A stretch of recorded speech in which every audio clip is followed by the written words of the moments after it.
નમસ્કાર ખેડૂત મિત્રો, હું છું આપનો મિત્ર દિનેશ કઠિકિયા. માય ખેડૂત ચેનલમાં આપનું હાર્દિક સ્વાગત છે. ખેડૂત મિત્રો, આજે આપણે ચર્ચા કરશું કે અત્યારે હાલમાં તમે જુઓ તો થીપ્સનું પ્રમાણ વધતું જાય અને ચૂસિયાનું પ્રમાણ વધતું જાય.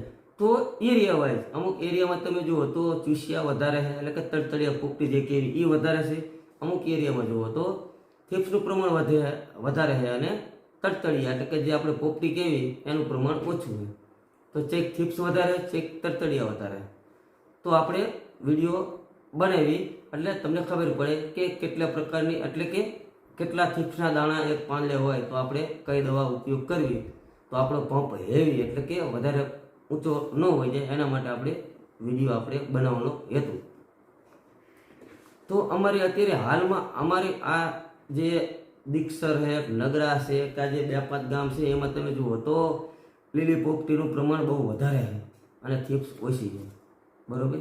પછી અમુક તમે જુઓ તો અહીંયા અમારે પાડોશી ગામ ખોડું છે, તો એમાં શું છે કપાસીનું બિયારણ જે આવી જાય એટલે કે 5મા મહિનામાં વાવેતર લગભગ 5 થી 10 તારીખની આજુબાજુ બિયારણ આવી જાય એટલે તરત વાવેતર કરી દે. તો અહીંયા કપા થોડા મોટા છે, તો એમાં તમે જુઓ તો થીપ્સ વધારે છે, બહુ હેવી અટક છે અને ચૂસિયા તળતળિયા જે કેવી ઓછા છે. તો આપણે વિડીયો આપણે બનાવવાનું કારણ કે માનો કે એક પાંદડે તમે જુઓ તો જે 4, 5 કે 6 હાથ થીપ્સ હોય તમે ડાયરેક્ટ કે ડેલિકેટ કે થ્રેસર કે મકેબા કે ટાટાનું સમિટ કે એવું લેવાનું ઊંચું ઝેર લેવાની જરૂર નથી. સામાન્ય હોય એવી 4-5 કે થોડીક એથી વધારે હોય 100 હાથ હોય તો આપણે એમાં કયું ઝેર લેવું.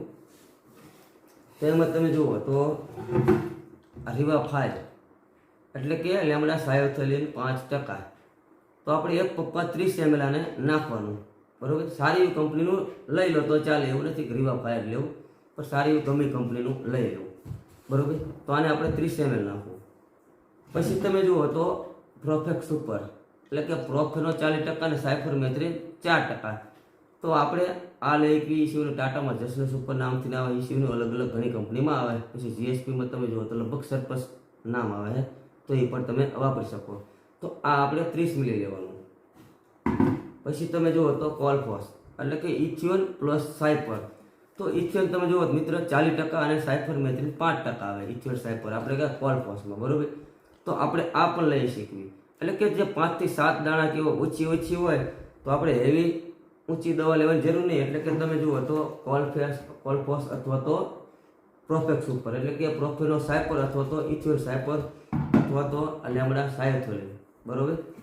આ ત્રણેય દવા 3માંથી એક જ આપણે લેવાની છે. ગમે એક પડી કેટલી 5 થી 7 દાણા જેવું હોય તો તમે એ વાપરી શકો. પછી આગળ આપણે જઈએ તો એ સિવાયને પછી શું આપણે વાપરવું. તો એમાં તમે જુઓ તો ઇથિયોન સાયપરની બધી વાત થઈ છે. પછી એજેક ડિરેક્ટિન જે 0.15% આવે છે. પછી તમે જુઓ તો ફિપ્રોનિલ 2.92% આવે છે. પછી તમે જુઓ તો ફિપ્રોનિલ 5% આવે એટલે કે બાયરમાં રિઝન્ટ નામથી આવતું હતું એટલે કે ફિપ્રોનિલ 5%. તો આ બધા ઝેર જેવા કે હાથ દાણાથી થોડી વધારે હોય, બરોબર, 15-20 દાણા કે હોય તો બહુ વાંધો ન આવે. તો તમે આ દવા વાપરો તો આ પણ તમને સસ્તી પડે. તો આ સ્ટેજમાં આપણે આવી દવા વાપરો તો બહુ વાંધો ન આવે કે ડાયરેક્ટ હાલો ઊંચું લઈ લો ઝેર કે તો પંપ થોડોક વધી જાય.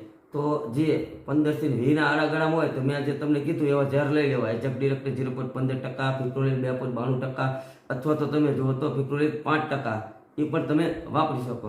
અથવા તો કોઈ ખેડૂત મિત્રોને તમે જુઓ તો લીલા ચૂસિયા અને સફેદ માખી બંને બહુ વધારે પડતું ન હોય તો એમાં તમે ઇમિડા પ્લસ ફિપ્રોનિલ 40% જે આવે છે, બરોબર. એમાં તમે જો તો પોલિસનું નામ તમે ઘરડા કંપનીનું પોલિસનું નામ તમે કદાચ સાંભળ્યું, બરોબર, વાપરી છે એવું નથી સાંભળ્યું. તો એ તમે લઈ લો તો એમાં તમારે ચૂસિયા અને થીપ્સનું બંનેમાં રિઝલ્ટ આવી જાય. સાથે તમારે ગુંદીરું એટલે કે સ્ટીકર કેવું લઈ લેવું, બરોબર. એ સિવાય તમે જુઓ તો ધર્મજમાં યોમેક્સ નામથી આવે. એ શું લગભગ કંપની બનાવે, સારી કંપની, મીડિયમ ગાળાની, હાઈ લેવલની બધી કંપની બનાવે, પણ આપણે સારી એવી કંપનીનું લઈ લેવું. તો લીલા ચૂસિયાનું પ્રમાણે ઓછું હોય અને થીપ્સનું પ્રમાણ પણ ઓછું હોય કે જે 15-20ની આજુબાજુમાં હોય તો આપણે એ દવા તમે વાપરી વાળો તો પણ વાંધો ન આવે, તો એ પણ તમારે ચાલે. પછી તમે એથી તમે જુઓ તો ફિપ્રોનિલ પછી 18.87% SC ફોર્મ્યુલેશન એટલે કે એ પણ ફિપ્રોનિલ આવે. તો એ પણ તમે વાપરી શકો મિત્રો.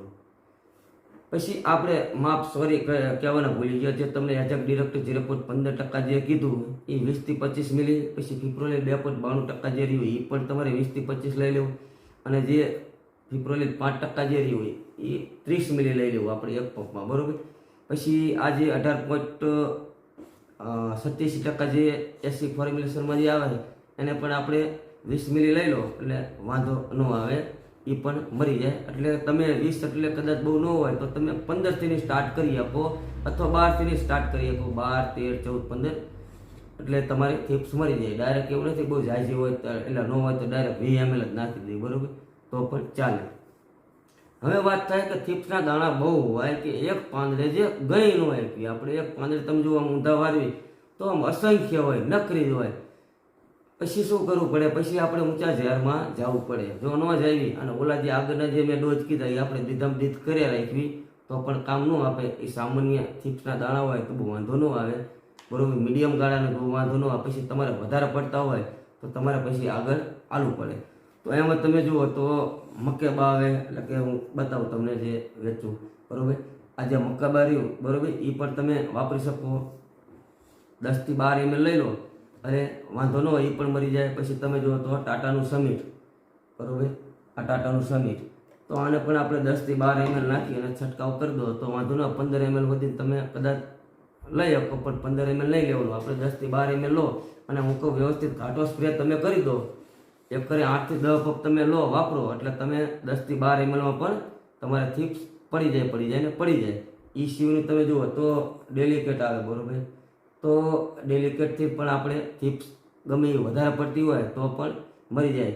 એટલે કે વધારે બહુ દાણા થીપ્સના એક પાંદડે ગણી ન આપતા હોય ને એટલી બધી હોય, અને વારંવાર આપણે બીજી દવાઈ છાંટવી અને થોડાક દીમાં પાછી આવતી રહેતી હોય કે 5-7 દીમાં 4 દીમાં પાછી આવતી, અડધી મરી અને પછી અડધી રહી જાય, પછી 5-7 દીમાં પછી હતી એટલી થઈ જતી હોય. તો તમે આજે મેં તમને દવા બતાવી, બરોબર, સમિટ હે, ડેલિકેટ હે, એ સિવાયનું મકેબા હે, આ બધી દવા તમે મિત્રો વાપરી શકો. એ સિવાયનું તમે જુઓ તો સીનવા પણ આવે, થ્રેસર પણ આવે, ઘણી બધી કંપનીના સારા ઝેર પણ આવે છે. તો આપણે એ પણ તમે ખેડૂત મિત્રો વાપરી શકો. એટલે કે થીપ્સ જે હોય એ છું મંત્ર, એટલે કે ખતમ. તો ખેડૂત મિત્રો આ હતી થીપ્સની વાત, બરોબર. તો આ મારી માહિતી તમને સારી લાગી તો બીજા ગ્રુપમાં વિડીયો નાખજો, એટલે બીજા મિત્રોને ખબર પડે કે કઈ રીતનો રોગ હોય તો કઈ રીતની આપણે દવા છાંટવી જોઈએ. તો મિત્રો બહુ વિડીયોને આગળ ન લઈ જતા વિડીયો આપણે અહીંયા પૂરો કરશું. નમસ્કાર.